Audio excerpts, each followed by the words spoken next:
In aviation, size plays a crucial role. The top 10 largest airplanes include the Airbus A340-600, measuring 75.36 meters, and the Boeing 747-400, known as the Queen of the Skies, at 70.6 meters. The Airbus A380-800, the largest passenger airliner, measures 72.7 meters. The Boeing 747-8 and Antonov An-124 Ruslan follow, showcasing impressive cargo capabilities.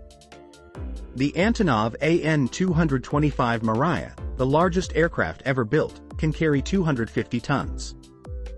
The Airbus Beluga XL is designed for transporting aircraft components. These giants exemplify engineering excellence in air travel and cargo transport.